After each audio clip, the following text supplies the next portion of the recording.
బీహార్లో జోరుగా రాజకీయం చేస్తున్న ప్రశాంత్ కిషోర్కి డబ్బులు ఎక్కడి నుంచి వస్తున్నాయనే విషయంపై అయితే ఆయన స్పందించారని చెప్పొచ్చు. అలాంటిది తన 3 ఏళ్లలో ఆదాయానికి సంబంధించిన వెల్లడించారు. మరి దీని గురించి విశ్లేషించుకోవడానికి మనతో పాటు senior journalist and doctor Durga Vadlamani గారు ఇప్పుడు మనతో ఉన్నారు. నమస్తే మేడం. నమస్తే అండి మేడం, మరి బీహార్లో జోరుగా రాజకీయం చేస్తున్న ప్రశాంత్ కిషోర్ గారికి అన్ని వైపుల నుంచి డబ్బులు ఎక్కడి నుంచి వస్తున్నాయనే విషయంపై అయితే స్పందించారని చెప్పొచ్చు. అలాంటిది తన 3 ఏళ్లలో ఆయన ఆదాయానికి సంబంధించిన ప్రకటించారు.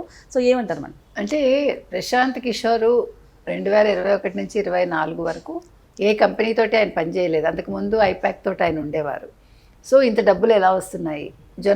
జనసురాజ్ అని ఆయన పార్టీ పెట్టారు. ఓకే, బీహార్ ఎన్నికల్లో పోటీ చేస్తానని. సో పార్టీ పెట్టి పార్టీ నడపాలన్నా, ఎన్నికల్లో పోటీ చేయాలన్నా చాలా డబ్బులు కావాలి. సో మరి ఆ డబ్బులు ఆయన దగ్గర లేనప్పుడు ఎట్లా ఇంత డబ్బులు ఖర్చు పెడుతున్నాడు ఆయన సందేహం వచ్చింది. వస్తే దానికి ఆయన వివరణ ఇచ్చాడు. నేను 2021 నుంచి 24 మధ్యకాలంలో సలహాలు ఇచ్చి నేను 241 కోట్లు సంపాదించానంటున్నాడు. అంటే సలహాలు ఇస్తే ఇన్ని డబ్బులు రావచ్చు, మనకు తెలీదు. అంటే రావచ్చు అంటున్నాను. ఓకే, ఒకసారి 2 గంటలు మాట్లాడినందుకు 11 కోట్లు వసూలు చేశాడు ఆయన.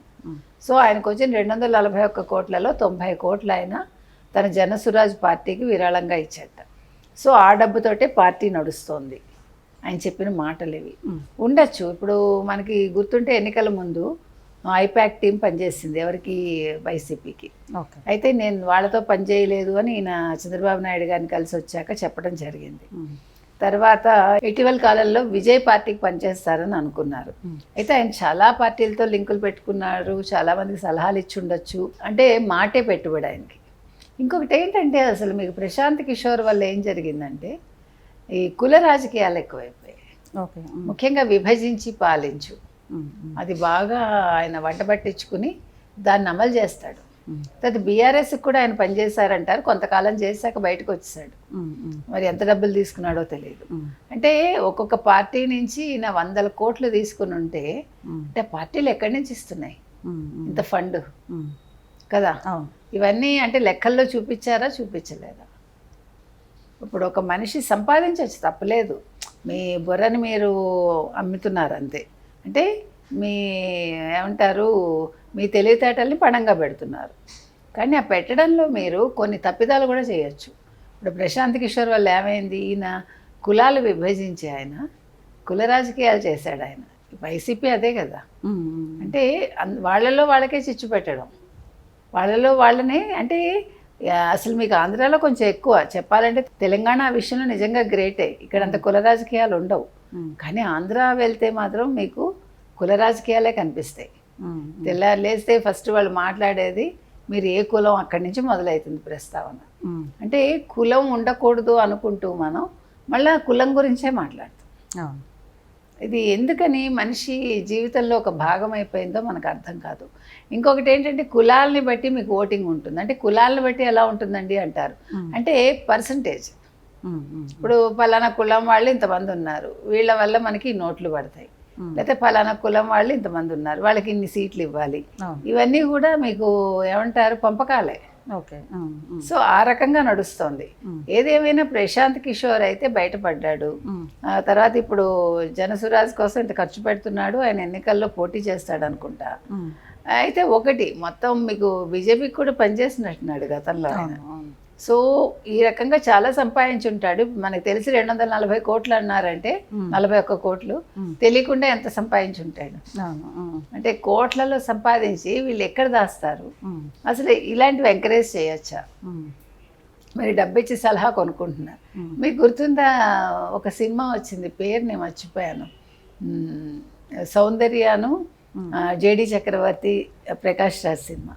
ఓకే, అందులో అతను మార్కెటింగ్ ఇది అమ్ముతూ ఉంటాడు జేడి చక్రవర్తి. అంటే మావయ్య అని తెలుస్తుంది ప్రకాష్ రాజు. మావయ్య కూతురు చేసుకుని కోట్లకి అధిపతి అవ్వాలనుకుంటాడు. బాగుంటుంది సినిమా. అయితే చిన్న చిన్న సలహాలు ఇస్తూ ఉంటాడు. మనం కూడా అయ్యో ఇలా ఇవ్వచ్చు కదా అనిపిస్తుంది మనకి. సో అట్లా హీ ఎర్న్స్ మనీ. అంటే నేను అనేది కొన్ని చూడడానికి చాలా బాగుంటాయి. అంటే సినిమాలు జీవితం, జీవితం నుంచి సినిమాలు వస్తాయి, కథలు, కథల్లోంచి మళ్ళీ జీవితం కూడా ఉంటుంది. రెండు మిక్స్ అండ్ మ్యాచ్. సో అక్కడ కూడా సంపాదిస్తాడు కదా బాగా, అవును. అట్లాగే ఈయన సంపాదిస్తున్నాడు. జేడి చక్రవర్తి కూడా మెయిన్ గా డబ్బులకే ఇంపార్టెన్స్ డబ్బులకే ఇంపార్టెన్స్ ఇచ్చి చేసుకుందాం అనుకుని లాస్ట్ కి కన్విన్స్ అవుతాడు, అవును. డబ్బు కాదు మనకి అని. అప్పుడు he doesn't know that Soundarya is Prakash Raj కూతురు అని తెలియదు. బాగుంటుంది సినిమా. అక్కడ అందులో మీకు గుర్తుందా, పేస్ట్ ఎట్లా అమ్మకాలు పెంచాలి అంటే హోల్ కొంచెం పెద్దది చేయమంటాడు. ఓకే. పేస్ట్ వచ్చే చోట హోల్ కొంచెం పెద్దది చేయండి, అప్పుడు మీరు తక్కువ నింపచ్చు, ఎక్కువ సేల్స్ అవుతాయి మీకు అంటే. ఓకే. మీకు గుర్తుంటే అంటే చిన్న చిన్న టెక్నిక్స్ అనుకుంటాం కానీ మీకు చూడండి, మీరు ఏ ఆయింట్మెంట్ కొన్నా ఏది కొన్నా మీకు గాలి ఎక్కువ ఉంటుంది అందులో. అవును, ఎయిర్ ఎక్కువ ఉంటుంది, ఎయిర్ ఎక్కువ ఉంటుంది, తక్కువ ఉంటుంది. ప్రాక్టీస్ అని చెప్పొచ్చు. Marketing strategies. సో అందుకని గాలి నింపి వాళ్ళు గాలిని కూడా వాళ్ళు వ్యాపారం చేస్తున్నట్టే లెక్క. అంటే గాలిని మనం బంధించలేము అనుకుంటాం కదా, అందుకని చెప్తాను. 10 grams ఉన్న ట్యూబ్ కూడా 8 grams 7 grams ఉంటుంది అంతే, తొందరగా అయిపోతాయి కూడా. అండ్ టెక్నిక్స్ ఇవన్నీ కూడా వ్యాపారం మెళ్ళకువలు అంటాం మనం. అలాగా ఈయనకి అది వెంటబట్టింది. ఈయన ఒకసారి క్లిక్ అయ్యాడు, కానీ అన్నిసార్లు క్లిక్ అవ్వలేండి. ప్రతి మనిషికి ఒక స్టేజ్ అంతే, అది దాటితే మళ్ళీ ఉండదు. సో ఏది ఏమైనా ఇవాళ ప్రశాంత్ కిషోర్ తన ఆస్తులు ఎలా వచ్చాయి, తనకి ఇంత ఇన్కమ్ ఎలా వచ్చింది అనేది వెల్లడించడం జరిగింది. మరి ఆయన ఏమంటారు, ఇన్కమ్ ట్యాక్స్ కట్టారా లేదా, జిఎస్టీ కట్టారా లేదా, ఇవన్నీ ఆయా శాఖలు కూడా చూసుకోవాలి. ఎందుకంటే మనం నీతులు చెప్పేటప్పుడు మనం కూడా పాటించాలి కదా. ఇప్పుడు మీరు రాజకీయ పార్టీలకు సలహాలు ఇచ్చేటప్పుడు, రాజకీయ పార్టీలు అనేవి ప్రజల కోసం పనిచేయాల్సినవి. ప్రజల కోసం వాళ్ళు పదవులు పొందుతారు కాబట్టి పదవులు పొందే వాళ్ళు కొంచెం నీతిగా ఉండాలిగా, న్యాయంగా ఉండాలిగా.